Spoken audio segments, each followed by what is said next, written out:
میم سے محبت، تحریر فرحت اشتیاق، قسط نمبر 11۔ آفس سے آتے ہی شارق نے روشی کو کال کی تھی۔ وہ جاننا چاہتا تھا کہ طلحہ نے روشی سے کیا کیا باتیں کیں، اور کہیں طلحہ کی باتوں سے روشی کو اس کی غلط نیت کا پتہ تو نہیں چل گیا۔ وہ بظاہر دوستانہ بے تکلف لہجے میں روشی سے بات کر رہا تھا، مگر اصل میں اس کا مقصد روشی سے سب کچھ اگلوانا تھا۔ روشی کیا رہا؟ سر طلحہ نے راستے میں تمہیں ڈانٹا تو نہیں؟ یار یہ باس تو ہماری جان کو آ گئے ہیں، انہیں تو ہر بات میں سانسوں کی طرح کیڑے نکالنے کی عادت ہے، کام نہ کرنے پر بھی ڈانٹتے ہیں اور کام کرنے پر بھی۔ روشی بیڈ پر آلتی پالتی مار کر بیٹھی ہوئی تھی۔ مجھے لگتا ہے یہ بیسیکلی ایک سیڈسٹ اور نارسسسٹ آدمی ہے، کسی کو بھی خوش نہیں دیکھ سکتے۔ شارق روشی کی بات سے مطمئن ہوتا ہوا اس کی ہاں میں ہاں ملا رہا تھا۔ خود کی فیانسے نے انہیں ریجیکٹ کر دیا ہے، مجھے تو لگتا ہے اب اس کا بدلہ ساری دنیا سے لینا چاہتے ہیں، روشی منہ پھٹ سے انداز میں بولی تھی۔ شارق اب پوری طرح مطمئن ہو چکا تھا کہ اس کا شکار اس کے ہاتھوں سے نہیں نکلا۔ شارق نے جان بوجھ کر روشی سے اپنی جاب چھوڑنے کی بات کی تھی تاکہ روشی ٹینشن میں آ جائے، مگر جاب تو کرنی ہے نا یار، باسز تو سارے ہی ایسے ہوتے ہیں۔ ویسے میں نے سوچ لیا ہے میں یہاں صرف 6 مہینے ہی کام کروں گا، اس کے بعد کسی اور اچھی فرم میں اپلائی کروں گا۔ شارق ایسے تو نہ بولو، آفس میں ایک تم ہی تو میرے فرینڈ ہو، تم بھی چلے گئے تو میرا تو وہاں دل ہی نہیں لگے گا۔ شارق روشی کی معصومیت پہ دل ہی دل میں مسکرایا تھا، کیونکہ روشی کے لیے زندگی موج مستی اور ہلے گلے کا نام تھا۔ اگلے دن شارق آفس آیا۔ وہ اپنی ٹیبل پر بیٹھا ہوا تھا کہ محسن ناراضگی بھرے تاثرات کے ساتھ شارق کے پاس آیا اور بولا، شارق کل تم اور آیت آفس میں دیر تک رکے تھے؟ جی سر، وہ فیسیبلٹی رپورٹ۔ شارق تھوڑا گھبرا کے مؤدب انداز میں بولا، مگر محسن نے اس کی بات کاٹ دی۔ سر بہت ناراض ہوتے ہیں، ابھی مجھے بہت ڈانٹ پڑی ہے، اگر میری ٹیم میں رہنا چاہتے ہو تو آئندہ کے لیے پلیز بی کیئرفل، کوئی آفس ٹائم کے بعد لیٹ نہیں رکے گا۔ محسن غصے سے بولتا ہوا واپس اپنے آفس میں چلا گیا تھا۔ شارق نے جھنجھلاہٹ بھرا منہ بنایا تھا۔ اس کے برابر والی روشی کی سیٹ ابھی تک خالی تھی۔ شارق روشی کے ابھی تک آفس نہ پہنچنے پر چونکا تھا۔ اس نے موبائل اٹھا کر روشی کو کال ملائی تھی۔ روشی کی آفس میں بیٹھنے کی جگہ طلحہ نے اگلے ہی دن چینج کروا دی تھی۔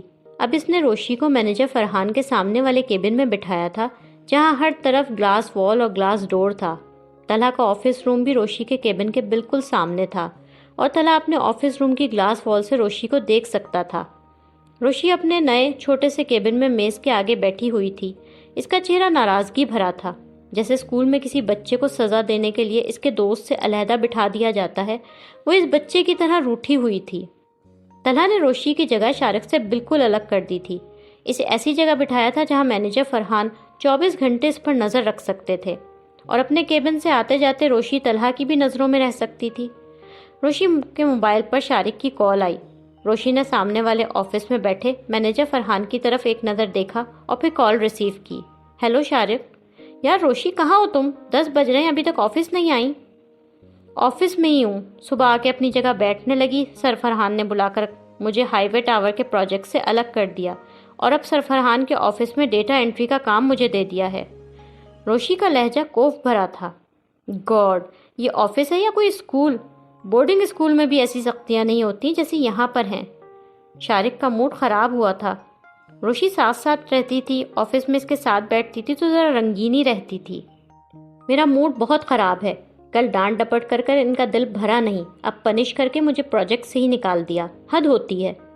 روشی شارق سے بات کر رہی تھی، اسی وقت مینیجر فرحان نے اپنے آفس میں بیٹھے چشمے کے اوپر سے روشی کو گھور کے دیکھا۔ یہ تنبیہی نظریں تھیں کہ کام کرو، فون پر باتیں نہ کرو۔ اوپر سے بٹھایا بھی ایسی جگہ ہے جہاں 24 گھنٹے مجھ پر نظر رکھ سکیں، اور ان کے جاسوس سر فرحان میری چغلیاں ان سے جا کر لگا سکیں۔ آئی ہیٹ دس مین۔ روشی نے فوراً کال بند کر دی تھی۔ شارق فکر مند ہوا تھا کہ کہیں اس کا شکار ہاتھ سے نہ نکل جائے۔ چھٹی کے ٹائم پر روشی کندھے پر اپنا بڑا سا بیگ لٹکائے آفس کے مین ڈور سے باہر نکلی تھی۔ اسی وقت سامنے لفٹ میں سے عابد صاحب نکلے۔ روشی اور عابد صاحب کا آمنا سامنا ہوا۔ السلام علیکم انکل۔ وعلیکم السلام۔ روشی کیسی ہو بیٹا؟ بس ٹھیک ہوں۔ کیوں، کیا ہوا؟ نویان نے تو تنگ نہیں کیا؟ عابد صاحب نے پیار سے پوچھا۔ انکل کیا بتاؤں آپ کو، اب وہ آپ کے بیٹے ہیں، زیادہ برائی کروں گی تو ہو سکتا ہے آپ مائنڈ کر لیں۔ روشی گہرا سانس لے کر کچھ منہ بنا کے بولی تھی۔ عابد صاحب مسکرا کے شرارتی انداز میں روشی سے بولے، تو تم کم برائی کر لو، ہو سکتا ہے مجھے برا نہ لگے۔ ان کا انداز شرارت بھرا تھا۔ ان کے انداز پہ موڈ خراب ہونے کے باوجود بھی روشی ہنس پڑی تھی۔ انکل آپ روزانہ آفس کیوں نہیں آتے؟ آپ میرے باس ہوتے نا تو کتنا مزہ آتا۔ اس نے عابد صاحب کو پسندیدگی بھری نظروں سے دیکھا۔ دنیا میں سب کچھ مل جائے تو جنت نہ ہو جائے؟ عابد صاحب روشی کی تعریف پر مسکرائے۔ آؤ چلو میں تمہیں اچھی سی کافی پلواتا ہوں، یہاں قریب ہی زبردست کافی شاپ ہے، وہاں جا کے تمہارا موڈ خوشگوار ہو جائے گا۔ لیکن انکل آپ تو شاید یہاں کسی کام سے آئے تھے۔ روشی ان کے ساتھ جانے کے لیے دل و جان سے تیار تھی، مگر اخلاقاً یہ بولی کہ شاید وہ کسی کام سے آئے ہیں اور روشی کی وجہ سے انہیں دیر نہ ہو جائے۔ کام بھی ہوتے رہیں گے، میری بیٹی کا موڈ خراب ہے، پہلے اسے ٹھیک کروائیں، پھر آ کے کام کو دیکھ لوں گا۔ عابد صاحب پیار بھرے لہجے میں بولے۔ اوکے انکل پھر چلیں۔ روشی خوش ہو کے مسکرائی۔ وہ دونوں آفس کے پاس ہی ایک کافی شاپ میں ساتھ بیٹھے کافی اور کچھ اسنیکس سے لطف اندوز ہو رہے تھے۔ روشی بے تکلفی سے کھا پی رہی تھی، اپنی کافی میں شوگر ساشے ملا کے بولی، اتنا برا دن گزرا تھا نا میرا انکل، لیکن آپ نے آ کے آج کا دن بیسٹ بنا دیا۔ طلحہ سے ڈانٹ پڑ گئی تھی کیا؟ عابد صاحب کافی کا سپ لیتے ہوئے بولے۔ انہوں نے نا بس اپنا فرض سمجھ لیا ہے ہر بات پر مجھے ڈانٹنا، چاہے میری غلطی ہو یا نہ ہو۔ عابد صاحب روشی کی بچکانہ معصوم باتوں کو انجوائے کرتے تھے۔ انہیں روشی سے باتیں کرنے میں مزہ آتا تھا۔ اچھا میں سمجھاؤں گا طلحہ کو، تم فکر مت کرو۔ حالانکہ اب تو میں کام بھی ٹھیک کرتی ہوں، محنت بھی کر رہی ہوں، آفس میں اب کسی کو مجھ سے شکایت بھی نہیں۔ پچھلے دنوں مس نوین مجھ سے ناراض ہو گئی تھی، مگر اب تو وہ بھی مجھ سے خوش ہیں۔ ان کا اتنا بڑا بلنڈر میں نے ڈیمیج کنٹرول کر کے کور کیا۔ روشی سینڈوچ کی بڑی سی بائٹ لیتے ہوئے عابد صاحب کو تفصیل سے اپنے دکھڑے سنا رہی تھی۔ تم نے کیا کیا تھا؟ انہوں نے دلچسپی لینے والے انداز میں پوچھا۔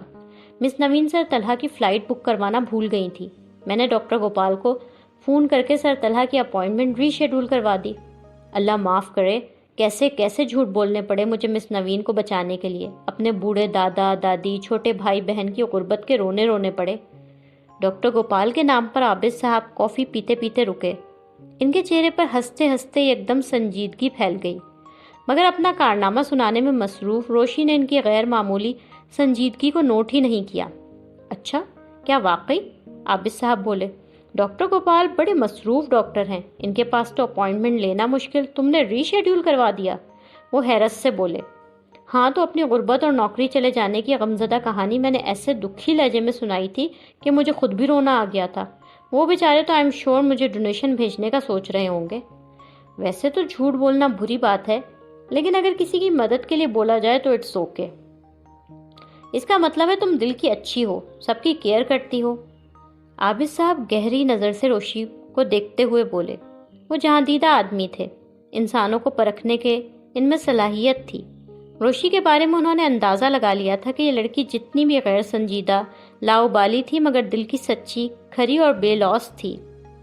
عابد صاحب کی نظروں میں روشی کے لیے پسندیدگی تھی۔ انکل بس صرف ایک آپ ہی ہیں جنہیں میری اچھائیاں نظر آتی ہیں، ورنہ میرا گھر ہو یا آفس سب مجھے رسپانسبل، نکمی، ڈفر اور ڈم سمجھتے ہیں۔ آپ سے مل کر نہ مجھے ہمیشہ مزہ آتا ہے۔ روشی مسکرا کے بولی تھی۔ مجھے بھی۔ تمہاری باتیں سن کر ایسا لگتا ہے دنیا میں کہیں کوئی غم، فکر، ٹینشن نہیں۔ عابد صاحب پیار سے روشی کو دیکھتے ہوئے بولے۔ عمر دفتر سے گھر واپس آیا۔ لاؤنج میں سلیقہ اور جلال موجود تھے۔ ماحول خاصا کشیدہ نظر آ رہا تھا۔ سلیقہ غصے میں بھری کھڑی ہوئی تھی، جلال ان کے سامنے بھیگی بلی بن کے کھڑے تھے۔ وہ اپنی غلطی پر بیوی سے ڈانٹ کھا رہے تھے۔ لاؤنج میں کچھ الیکٹرانکس کے نئے ڈبے بھی رکھے ہوئے تھے۔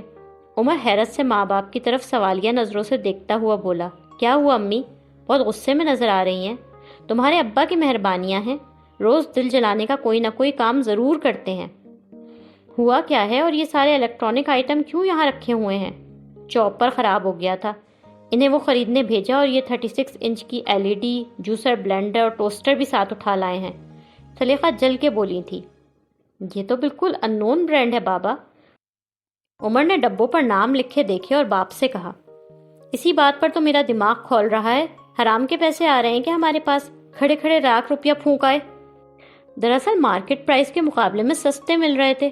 پھر سیلز گرل، جلال صفائی دینے والے انداز میں بولے، وہ بیچاری بیوہ ہوگی نا، سلیقہ نے بات کاٹی۔ بیوہ تو نہیں لگ رہی تھی، کم عمر تھی بیچاری۔ جامنی شرٹ پر گلابی دوپٹہ لیا ہوا تھا، میچنگ دوپٹہ بھی نہیں تھا بیچاری کے پاس۔ اس گرمی میں پیروں میں سرخ رنگ کے بند جوتے پہنے ہوئے، اور وہ جو میں نے تمہیں موتیوں والے ٹاپس لا کر دیے تھے، اس جیسے نقلی موتیوں کے ٹاپس پہن رکھے تھے۔ بیچاری کے ہاتھوں میں کوئی ڈھنگ کی جولری بھی نہیں تھی، حالانکہ اتنے پیارے ہاتھ تھے، نرم ملائم۔ جلال بیوی کا طنزیہ لہجہ سمجھے بغیر سیلز گرل کا ناک نقشہ یاد کرتے ہوئے بولے۔ وہ جذبات کی روح میں بہہ کر لڑکی کا نقشہ بہت تفصیل سے بتا رہے تھے۔ سلیقہ خاموشی سے کمر پر ہاتھ رکھ کر غیظ و غضب سے انہیں گھور رہی تھی۔ عمر اپنی ہنسی کنٹرول کرتا صوفے پر ٹانگ پہ ٹانگ رکھ کر بیٹھ گیا تھا۔ وہ باپ کی شامت کا مزہ لینے کے لیے بالکل تیار تھا۔ سلیقہ غیر متوقع طور پر جلال کے بالکل قریب آئیں اور جلال کی آنکھوں پر اپنا ہاتھ مضبوطی سے رکھا۔ کشمش ذرا جلدی سے بتائیں میں نے اس وقت کس رنگ کے کپڑے پہنے ہوئے ہیں؟ اگر بتا دیا تو آپ کی غلطی معاف ہے۔ پوری تفصیل سے بتائیے گا، بالوں کے سٹائل سے لے کر پیروں کی چپلوں تک۔ جلال بہت برا پھنسے تھے۔ جان تم نے اس وقت بہت پیارے کپڑے پہنے ہوئے ہیں، رنگ بھی بہت پیارا سا ہے۔ جلال کھسیانے ہوئے تھے۔ پیارا رنگ ہے کون سا؟ امی اس بار معاف کر دینا پاپا کو۔ عمر باپ کی حالت پر رحم کھاتا جلدی سے بولا۔ سلیقہ نے ان کی آنکھوں پر سے ہاتھ ہٹایا اور غصے سے جلال کو گھورتی طنزیہ لہجے میں بولی تھی، میں ساری دنیا میں ان کی محبت کا ڈھنڈورا پیٹتی ہوں اور ان کا حال دیکھو۔ میرے علاوہ انہیں پڑوس کی عورت سے لے کر دکان میں کھڑی سیلز گرل تک کا حلیہ ازبر یاد ہوتا ہے۔ سلیقہ بہت غصے میں تھی۔ جان تمہیں دیکھتا ہوں نا تو تمہارے چہرے پر سے نظریں ہی نہیں ہٹتی کہ کپڑے اور جوتوں پر جا سکیں۔ جلال نے فلمی ڈائلاگ بولنے شروع کر دیے تھے۔ دوسرے کی بیوی اور دوسرے کا کھانا ہمیشہ آپ مردوں کو اچھا لگتا ہے، اپنی بیوی کی تو قدر ہی نہیں ہوتی، مگر اس بار میں معاف نہیں کروں گی، میں نے آپ کی سزا سوچ لی ہے۔ سلیقہ دو ٹوک لہجے میں بولی۔ جلال نے بیٹے کی طرف مدد طلب نظروں سے دیکھا۔ عمر نے جواباً شانے اچکائے کہ اس معاملے میں کچھ نہیں کر سکتا۔ روشی کیفیٹیریا میں لنچ کرنے آئی تھی، اس کے ہاتھ میں اس کا لنچ باکس تھا۔ اس نے پینٹری میں جاتے حامد کو آواز دے کے کہا، حامد بھائی بریانی لائی ہوں، ایک پلیٹ آپ کے لیے بھی ہے، جلدی سے مجھے گرم کر کے لا دیں۔ جی مس آیت۔ حامد مسکراتا ہوا آیا اور روشی کے ہاتھ سے لنچ باکس لیتا پینٹری میں چلا گیا۔ ایک میز پر لنچ کرتے شارق نے روشی کو ہاتھ ہلا کے اپنی طرف متوجہ کیا تھا۔ روشی بھی ہاتھ ہلاتی خوشگوار انداز میں اس کے پاس آ گئی تھی۔ شارق سینڈوچ کھا رہا تھا۔ روشی اس کے سامنے والی کرسی پر بیٹھ گئی۔ کیسا جا رہا ہے ہائی وے ٹاور والا پروجیکٹ؟ وہ شارق کے ساتھ کام کرنے کو مس کر رہی تھی۔ تمہارے بغیر بالکل مزہ نہیں آ رہا۔ شارق نے گہری نظروں سے روشی کو دیکھا۔ سچ میں بھی تمہارے بغیر بہت بور ہو رہی ہوں، ہم ساتھ بیٹھتے تھے کتنا مزہ آتا تھا نا؟ روشی اداسی بھری شکل بنا کے بولی۔ ہاں یار، خیر یہ باتیں تو ہوتی رہیں گی، یہ بتا آج شام کا کیا پروگرام ہے؟ شارق یہی بات کرنے کے لیے روشی کا منتظر تھا۔ کیا پروگرام ہوگا؟ گھر جانا ہے اور کیا؟ روشی بور سی شکل بنا کے بولی۔ میرے فرینڈز آج میری برتھ ڈے سیلیبریٹ کر رہے ہیں، انہوں نے پارٹی رکھی ہے، میں چاہتا ہوں تم بھی میرے ساتھ چلو۔ شارق روشی کی طرف مسکرا کے دیکھتا دوستانہ انداز میں بولا۔ روشی شارق کی برتھ ڈے کا سن کر ایکسائٹڈ ہو گئی تھی۔ تمہاری برتھ ڈے ہے؟ تم نے بتایا کیوں نہیں تھا؟ برتھ ڈے تو نیکسٹ ویک ہے، فرینڈز آج سیلیبریٹ کر رہے ہیں، سالگرہ کے دن پارٹی میں دوں گا۔ شارق نے مسکراتے ہوئے وضاحت کی۔ اس نے روشی کی طرف بغور دیکھا۔ پھر کیا کہتی ہو، چلو گی؟ دل تو چاہ رہا ہے مگر میں نے گھر سے پرمیشن نہیں لی، ایسے گئی تو ممی ناراض ہوں گی۔ روشی شارق کے ساتھ خوشی خوشی پارٹی میں جانا چاہتی تھی مگر اسے گھر سے اجازت لینے کی بھی فکر تھی۔ بہت سے بہت 2 گھنٹوں کی پارٹی ہوگی، زیادہ بھی ہوا نا تو تم 8 ساڑھے 8 تک اپنے گھر پر ہوگی، گھر پر بتانا ہی مت۔ شارق نے اسے پارٹی میں چلنے کے لیے بھرپور انداز میں اکسایا تھا، غلط مشورے بھی دیے تھے اور وہ بھی بالکل دوستانہ انداز میں۔ روشی کتنی بھی غیر ذمہ دار اور لاؤبالی ہو مگر گھر سے اجازت لیے بغیر تو وہ کہیں نہیں جا سکتی۔ اس کو سوچ میں پڑتا دیکھ کر شارق معصوم سی شکل بنا کر بولا، میں نے اپنے سارے فرینڈز کو بتا دیا کہ میں آج اپنی لائف کی موسٹ امپورٹنٹ لڑکی کو لانے والا ہوں، اب اگر تم نہیں گئی تو دوستوں کے سامنے میری بڑی انسلٹ ہوگی۔ روشی شارق کے منہ سے موسٹ امپورٹنٹ کے الفاظ سن کر خوش ہوئی تھی۔ اس نے ایک پل کے لیے کچھ سوچا پھر بولی، اچھا اب تم ناراض تو مت ہونا، میں چلوں گی۔ شارق کی آنکھیں بے حد چالاکی اور مکاری سے روشی کی جانب اٹھی تھیں۔ وہ بظاہر مسکرا کے دوستانہ نظروں سے روشی کو دیکھ رہا تھا مگر اس کے ارادے کچھ اور ہی تھے۔ روشی لنچ کر کے اپنے کیبن میں واپس آ گئی تھی۔ وہ شارق کی پارٹی میں جانے کے لیے بہت ایکسائٹڈ تھی۔ اس نے گھڑی میں وقت دیکھا، موبائل اٹھاتے ہوئے خود سے بولی، میں سمرا کو بتاتی ہوں شارق آج مجھے اپنی فرینڈ سے انٹروڈیوس کروانے لے جا رہا ہے۔ اس نے مجھے اپنی لائف کی موسٹ امپورٹنٹ لڑکی کہا ہے۔ روشی نے موبائل اٹھا کر سمرا کا نمبر ملانا چاہا، مگر جلد بازی کی وجہ سے اس نے غلطی سے طلحہ کو کال ملا دی۔ دوسری جانب طلحہ اپنے آفس روم میں کچھ کلائنٹس کے ساتھ سیریس ڈسکشن میں بزی تھا۔ پاس رکھے موبائل پر روشی کی کال آئی۔ طلحہ نے کچھ حیران ہوتے ہوئے کال ریسیو کی۔ یس مس آیت۔ طلحہ کا انداز باس والا سنجیدہ تھا۔ روشی طلحہ کی آواز سن کر حیران سی ہوئی تھی۔ اس نے کان سے ہٹا کر اپنا موبائل دیکھا۔ اس سے غلطی سے طلحہ کو کال مل گئی تھی۔ اس بات پر اس نے اپنا سر پیٹا۔ اف، میں بھی نا، سوری سر، غلطی سے کال مل گئی تھی۔ طلحہ نے جھنجھلا کر لائن کاٹی تھی۔ روشی نے اپنا سر پیٹا۔ کیا ہو گیا ہے مجھے؟ وہ خود سے بولی۔ شام میں روشی شارق کے ساتھ اس کی گاڑی میں بیٹھی ہوئی تھی۔ شارق ڈرائیونگ سیٹ پر تھا۔ روشی نے پارٹی میں جانے کے لیے لپسٹک وغیرہ لگائی تھی، بال پھر سے برش کیے تھے۔ اپنا بڑا سا بیگ وہ آفس میں ہی چھوڑ آئی تھی اور صرف موبائل اور والیٹ اپنے کیوٹ سے کراس بیگ میں ڈال کر پارٹی میں جا رہی تھی۔ شارق نے گاڑی چلاتے چلاتے ایک بھرپور نظر روشی پر ڈالی اور مسکرا کے روشی سے بولا، اچھی لگ رہی ہو۔ ندا سے لپسٹک اور لائنر لے کے تھوڑی بہت شکل ٹھیک کی ہے۔ میرے بیگ میں تو تمہیں پتہ ہے نا، لپ بام اور لوشن تک نہیں ہوتا۔ تم پہلے سے بتا دیتے تو میں پارٹی کے لحاظ سے ذرا اچھی سی تیار ہو کے آ جاتی۔ روشی یہ سوچ کر کانشیس تھی کہ شارق اسے اپنے دوستوں سے ملوانے لے جا رہا ہے اور اسے بہت اچھا لگنا چاہیے۔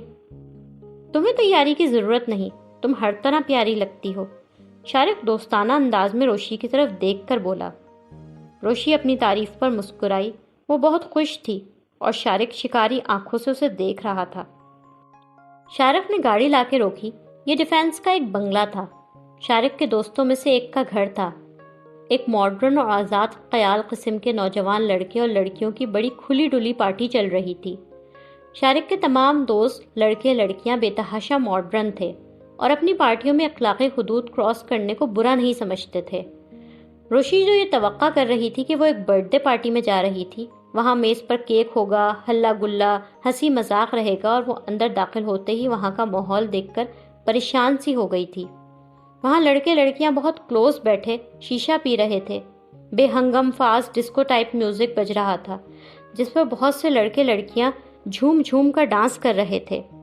لڑکیاں سگریٹ کے کش لگاتی نظر آ رہی تھیں تو کچھ لڑکے لڑکیاں شراب کے گلاس ہاتھوں میں لیے اس کی چسکیاں لیتے نظر آ رہے تھے۔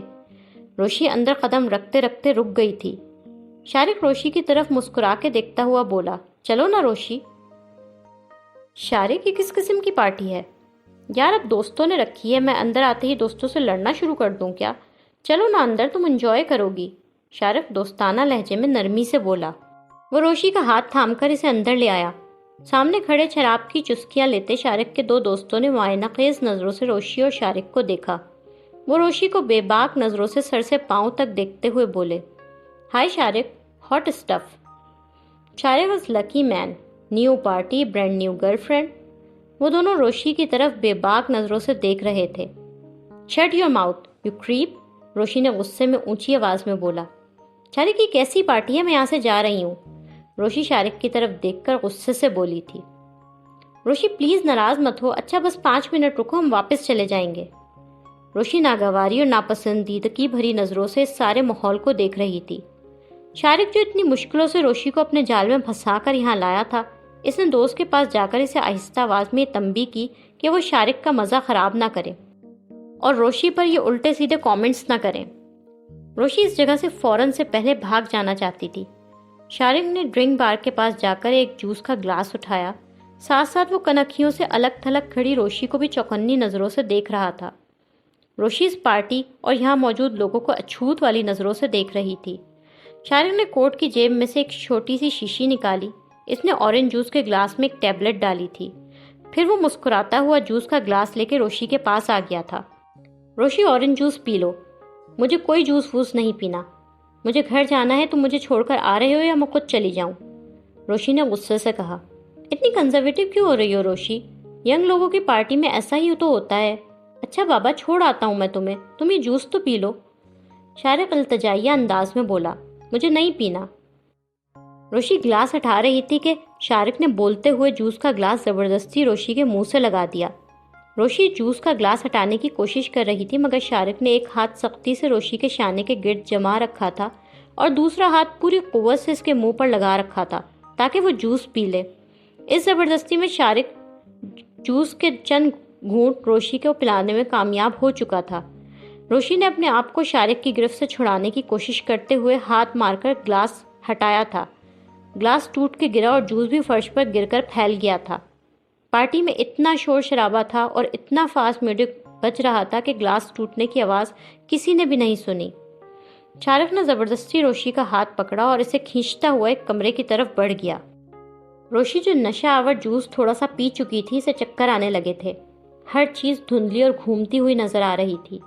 شارق نے کمرے کا دروازہ بند کیا اور ہوس بھری انداز میں روشی کی طرف بڑھا۔ روشی اپنے گھومتے ہوئے سر کو دونوں ہاتھوں سے پکڑ کر بولی، مجھے کیا ہو رہا ہے؟ تم مجھے کہاں لائے ہو؟ آرام سے بیٹھ جاؤ روشی، تم ٹینشن کیوں لے رہی ہو؟ میں ہوں تمہارے پاس۔ شارق روشی کا ہاتھ تھام کر بولا۔ اس نے مضبوطی سے روشی کا ہاتھ پکڑا اور اسے بیڈ پر لے گیا۔ روشی اپنے سر کو زور زور سے ہلاتی خود کو ہوش دلانے کی کوشش کر رہی تھی۔ اس نے شارق کا ہاتھ جھٹکا اور چلا کے بولی، چھوڑو مجھے۔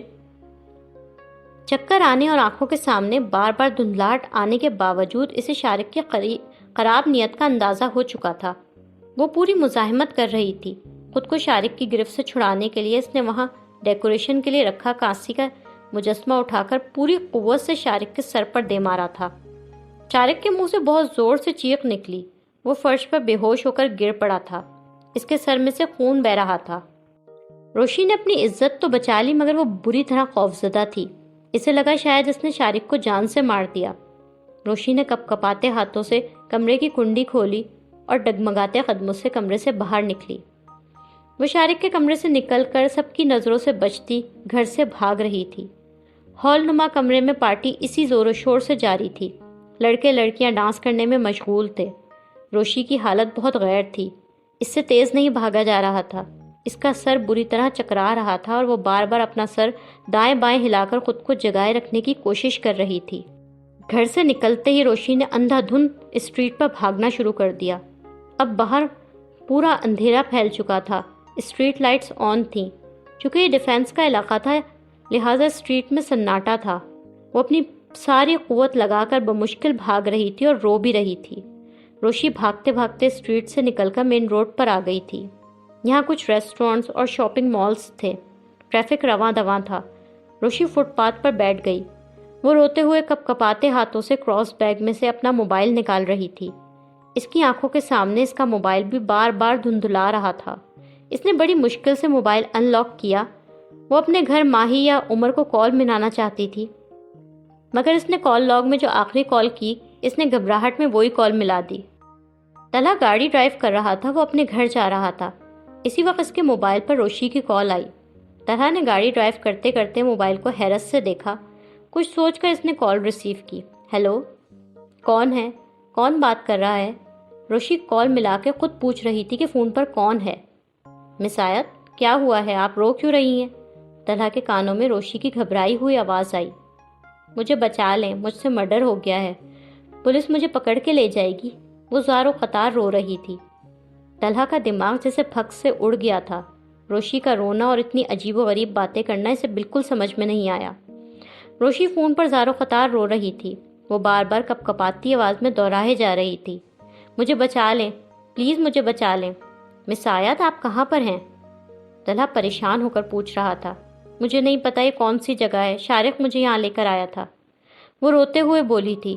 شارق کا نام سنتے ہی طلحہ صورتحال کو کسی حد تک سمجھ گیا تھا۔ وہ خاصا پریشان ہو گیا تھا۔ اس نے گھبرا کر فکر مندی سے کہا، آپ مجھے اپنی لوکیشن بتائیں، آس پاس دیکھیں، کوئی نہ کوئی سائن، بلڈنگ، اسٹریٹ، کچھ چیز تو آپ کو نظر آ رہی ہوگی۔ روشی نے چکراتے سر کے ساتھ ارد گرد نظریں دوڑائی تھیں۔ اسے بلڈنگز بھی واضح نظر نہیں آ رہی تھیں۔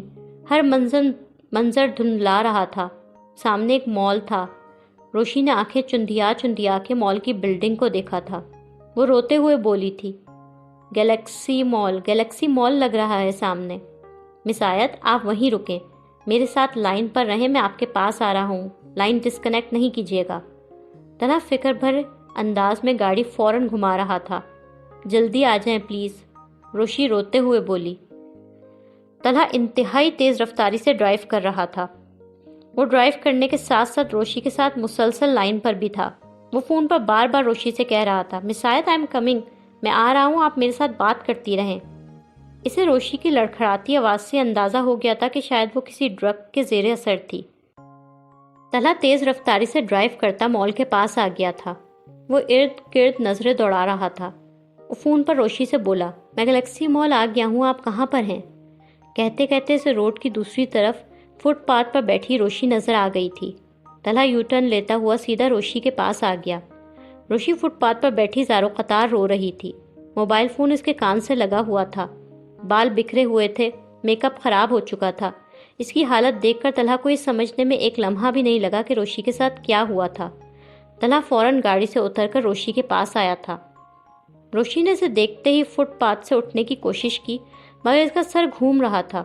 وہ خود کھڑی نہیں ہو پائی۔ طلحہ نے اسے دونوں ہاتھوں سے پکڑ کر کھڑا کیا۔ روشی طلحہ کی طرف دیکھ رہی تھی۔ اسے طلحہ بھی دھندلا دھندلا سا نظر آ رہا تھا۔ مجھے بچا لیں، میں نے اسے مار دیا، شارق مر گیا۔ آیت آپ بیٹھیں، آپ سب ٹھیک ہو جائے گا۔ طلحہ اسے ہاتھ پکڑ کر گاڑی میں بٹھاتا نرمی سے بولا تھا۔ روشی کو بٹھانے کے بعد وہ خود گھوم کر ڈرائیونگ سیٹ پر آ کر بیٹھ گیا تھا۔ گاڑی سٹارٹ کی تھی۔ روشی کی طبیعت کسی بھی طرح نارمل نہیں لگ رہی تھی۔ وہ زبردستی خود کو جگا رہی تھی، مگر بار بار اس کی آنکھوں کے آگے اندھیرا آ رہا تھا۔ وہ رو بھی رہی تھی۔ طلحہ بار بار فکر مندی سے اسے دیکھ رہا تھا۔ طلحہ نے گاڑی اپنے گھر کے پورچ میں لا کے روکی تھی۔ روشی کو اس ابتر حلیے میں کسی ڈرگ کے زیر اثر وہ اس کے گھر نہیں لے جا سکتا تھا۔ وہ جتنا بھی سخت مزاج اور غصے والا تھا، مگر عورتوں کی عزت کا تحفظ کرنے والا مرد تھا۔ طلحہ اپنی طرف کا دروازہ کھول کے گاڑی سے اترا۔ روشی اب آہستہ آہستہ ہمت چھوڑتی جا رہی تھی۔ اس نے گاڑی سے اترنے کی کوشش کی تھی، مگر وہ اتر نہیں سکی۔ طلحہ گھوم کر اس کی طرف آیا۔ اس نے روشی کا ہاتھ تھام کر اسے گاڑی سے اتارا اور اسے ہاتھ پکڑ کر اندر لے گیا۔ لائک، کامنٹس، شیئر کریں اور تازہ ترین اپڈیٹس کے لیے سبسکرائب کریں۔